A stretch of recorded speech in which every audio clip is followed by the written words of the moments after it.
Okay, today I'm going to open one of the Mini Brand Creates MasterChef. So they have the MasterChef logo, and we'll see if this little ball will open for me today. So close. So close.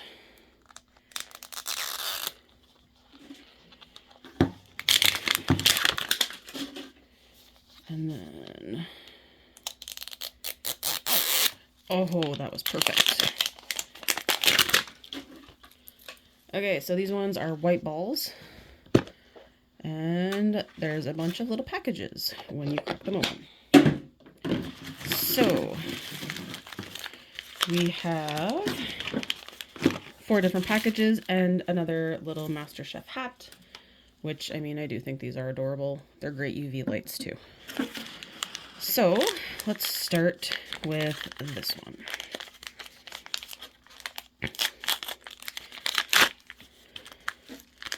So we have the book, the instructions, and a little placemat for it.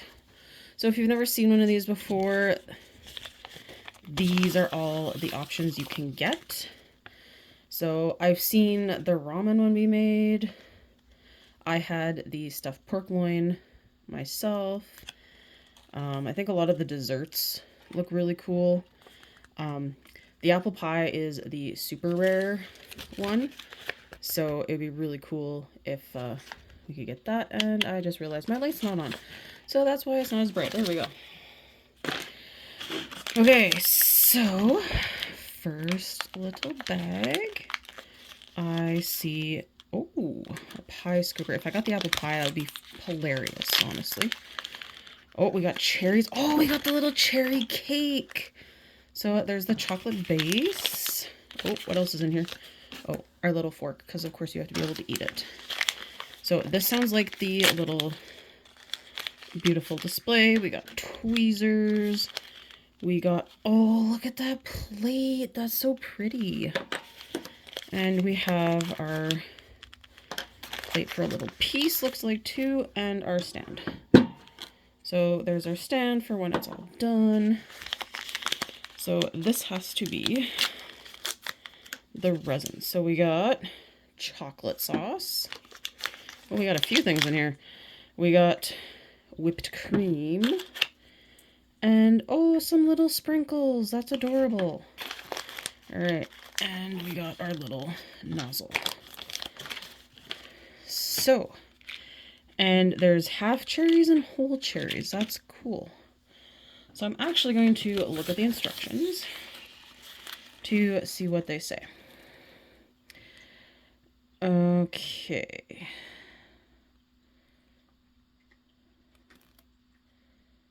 Seems pretty simple.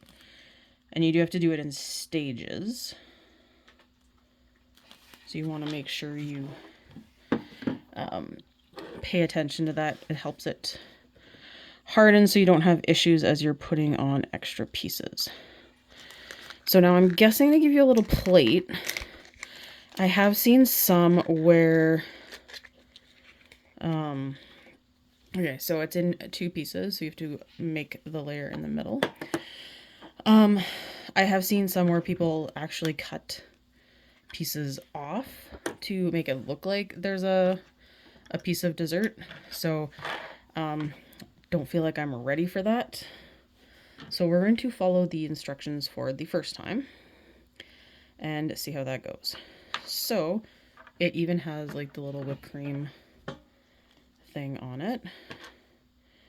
So let's pull this little tab off and screw our lid on.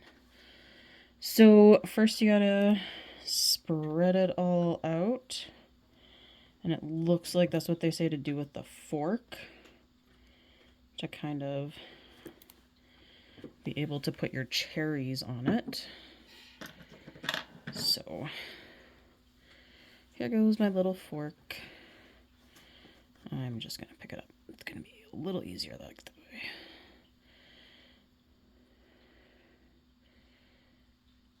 Kind of reminds me of of actually frosting cakes.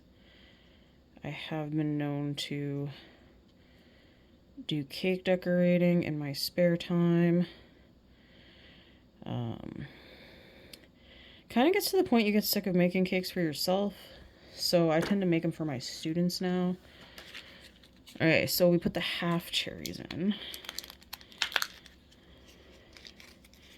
And I mean, students are always happy regardless because it's free food.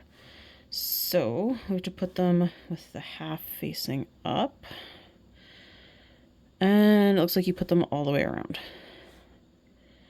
So I am using the little tongs because I would rather not get resin all over my fingers. And I am one of those people that no matter how hard I try, if I'm gluing anything or whatnot, I seem to get glue all over my fingers. When I build book nooks, it is a very scary situation. I have glued fingers together or to my project. So I'm not really paying attention to the direction I'm putting the cherries on. I mean, some perfectionists will, but you're honestly not going to see much of it from the top because you do sandwich the two pieces together. So I'm just more worried about trying to fit them all on.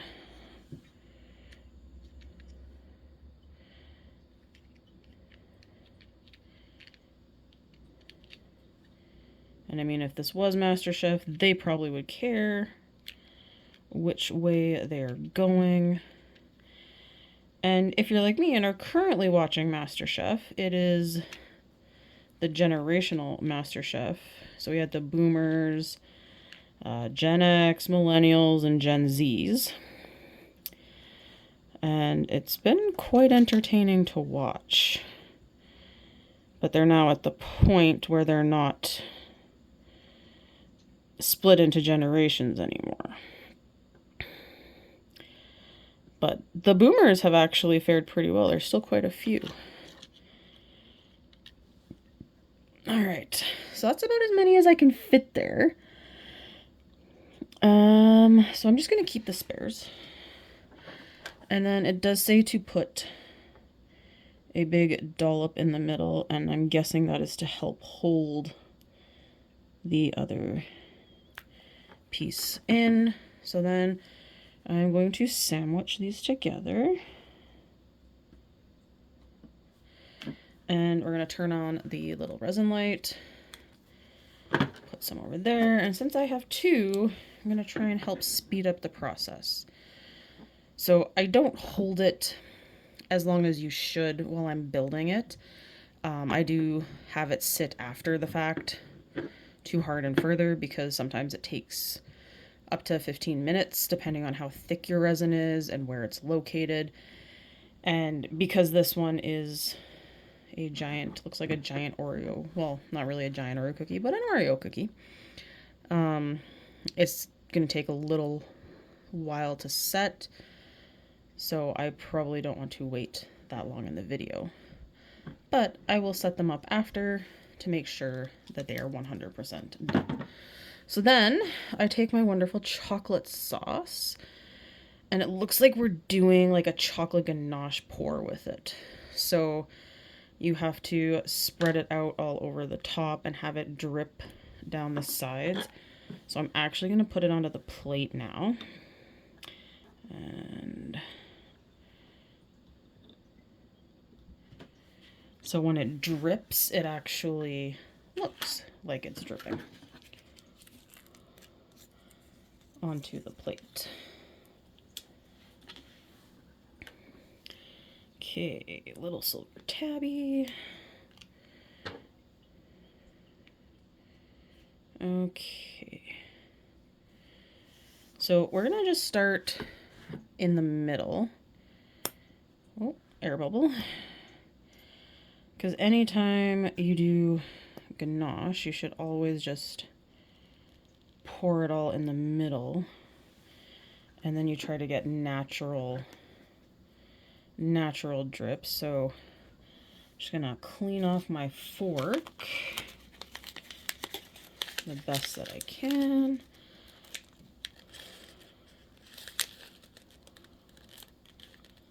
And then just kind of spread the chocolate so it gets closer to the edges and try to get it to just drip over naturally.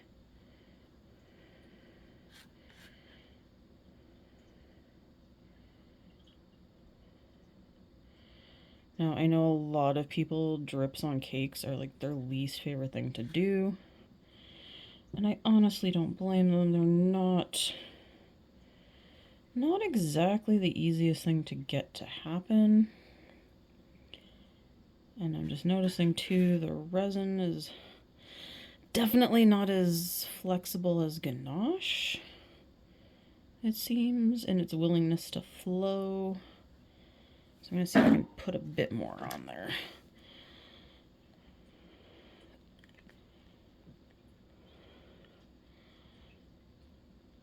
Okay, that might be all that's in that little tiny bottle.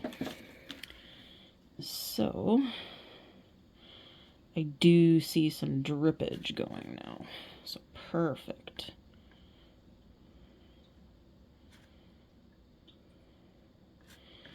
And like I said, drippages are not an area I shine at with normal cakes, so I'm not surprised this is going as well as it is.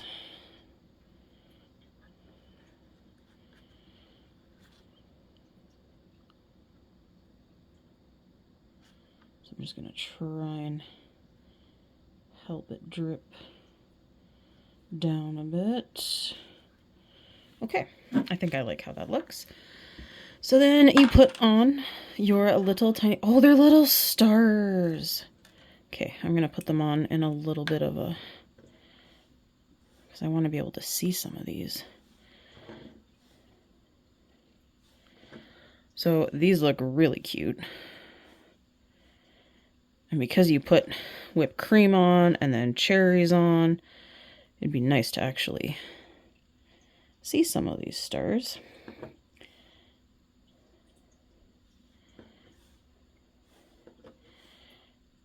And trying to get that balance of no white spots and no overcrowding.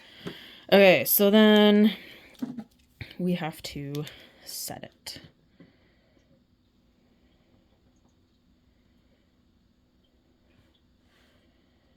And this part needs to be a little more set because you are going to be putting the whipped cream on top. And it looks like 2, 4, 7. That is uneven. I don't like unevenness. So I might split it to 6. I'm going to see how many stemmed cherries we actually have in this thing. So we got 1. If I can do 8, that'd be perfect. 3, 4, 5, 6. Oh, it looks like I can do it. Perfect. So then I still do have some cherries left over, so I'm just going to keep those. If I do anything kitchen related, it's always a good thing. You can use it as an extra prop.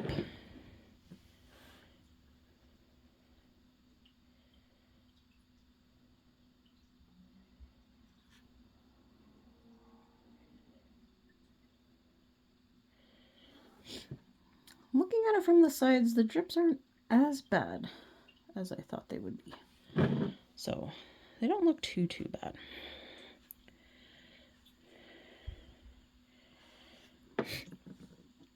Okay. I'm gonna shut these off for a few minutes and I'm gonna do my whipped cream. So I'm gonna do 8 cherries, so we are going to do this carefully. So we're going to do one little blob of whipped cream to try and get this even. Oh, they're doing swirls. I am not cut out for super swirly.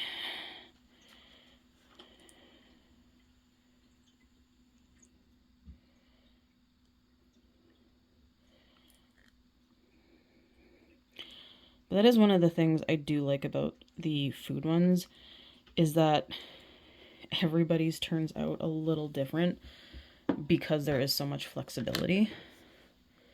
Okay, so because it's by the oh my lord, cherry stems, I'm going to drop them on myself.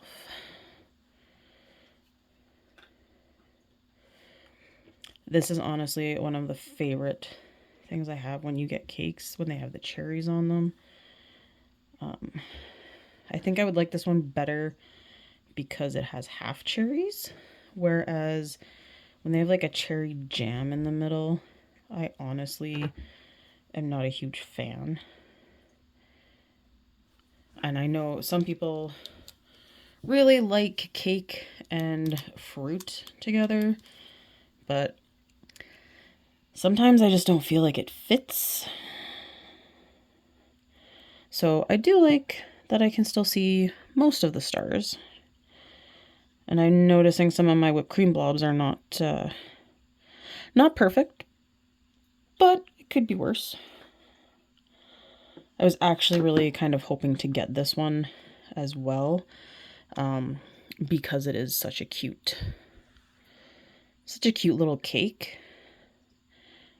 And it is one of the things I do like though too, by the way, with these MasterChef ones, is they give you a QR code at the end of your recipe. I'll just hold these here.